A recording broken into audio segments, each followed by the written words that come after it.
ಮೊದಲನೇ ಆರ್ಡ್ರ್ ನೋಡ್ರಪ್ಪ, ಇದು ಹಿಂಗೆ ಕಟ್ಕೊಂಡ್ ಬಂದ್ಬಿಟ್ಟೆ, ಅಲ್ಲಿ ವೀಡಿಯೋ ಮಾಡೋಕ್ಕಾಗಿಲ್ಲ, ಅದಕ್ಕೋಸ್ಕರ ಈ ವಿಡಿಯೋ ಮಾಡ್ತಾಯಿದ್ದೀನಿ. ಮೊದಲನೇ ಆರ್ಡ್ರ್ ಈ ಫೋಟೋದಲ್ಲಿ ಹಿಂಗೆಲ್ಲ ಇರ್ತವೆ. ಇಷ್ಟು ದೊಡ್ಡ ಬಾಕ್ಸ್ಗಳನ್ನೆಲ್ಲ ಎತ್ಕೊಂಡು ಹೋಗ್ಬೇಕು, ಅಲ್ಲಿ ಹೋಗಿ ಡೆಲಿವರ್ ಮಾಡಬೇಕು. ಇದೇನು ನನಗೆ ಒಂಥರ ಫುಡ್ ಡೆಲಿವರಿನ ಅನಿಸ್ಬಿಡುತ್ತೆ. ಆ ರೇಂಜಿಗೆ ಇಷ್ಟು ದೊಡ್ಡ ಬಾಕ್ಸ್ಗಳೆಲ್ಲ ಹೆಂಗೆ ತಗೊಂಡು ಹೋಗ್ಬೇಕು ಅಂತ ನಮ್ಮ ಸರಿ ಗೊತ್ತಾಗಲ್ಲ. ಏನು ಮಾಡೋಕ್ಕೆ ಬರಲ್ಲ, ಅಮೌಂಟ್ ಚೆನ್ನಾಗಿರುತ್ತೆ, ಅದಕ್ಕೋಸ್ಕರ ತಗೊಂಡು ಕೊಡಲೇಬೇಕು. ಕ್ಯಾನ್ಸಲ್ ಮಾಡ್ಕೊಂಡು 150 ರೂಪಾಯಿ ಆರ್ಡ್ರ್ ತಗೊಂಡು ಹೋಗ್ತಾನೆ. ಇದರಲ್ಲಿ 140 ರೂಪಾಯಿ ಸಿಗ್ಬೋದು ಅಷ್ಟೇ.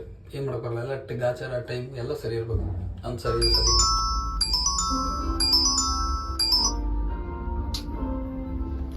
ಸೊ ಬೇರೆ ಆರ್ಡ್ರ್ ಒಂದು ಆರ್ಡ್ರ್ ಬಿದ್ದುಬಿಟ್ಟು ಅದ್ರ ಬೇರೆ ಯಾರು ಆಕ್ಸೆಪ್ಟ್ ಮಾಡ್ಕೊಂಡ್ಬಿಟ್ರು, ತುಂಬ ಬೇಜಾರಾಗ್ಬಿಡ್ತು.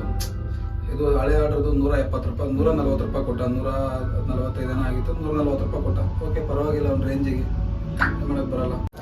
ಸೊ ವಿಡಿಯೋ ಮಾಡೋಕ್ಕಾಗಿರಲಿಲ್ಲ ಅವತ್ತು. ಯಾಕಪ್ಪ ಅಂದರೆ ತುಂಬ ಲೇಟಾಗಿ ಬಂದುಬಿಟ್ಟೆ. ಅವತ್ತು ವೀಡಿಯೋ ಕೂಡ ಮಾಡೋಕ್ಕಾಗಿರಲಿಲ್ಲ, ತುಂಬ ಸುಸ್ತಾಗಿತ್ತು. ಅದಕ್ಕೋಸ್ಕರ ಇವತ್ತು ವೀಡಿಯೋ ಮಾಡ್ತಾಯಿದ್ದೀನಿ. ಸೊ ಟೋಟಲು ನನ್ನ ಅಮೌಂಟ್ ಬಂದ್ಬಿಟ್ಟು 950 ರೂಪಾಯಿ ಆಯಿತು. ಸೊ ವೀಡಿಯೋ ಎಷ್ಟಾದರೂ ಲೈಕ್ ಮಾಡಿ, ದಯವಿಟ್ಟು ಸಪೋರ್ಟ್ ಮಾಡಿಬಿಟ್ಟು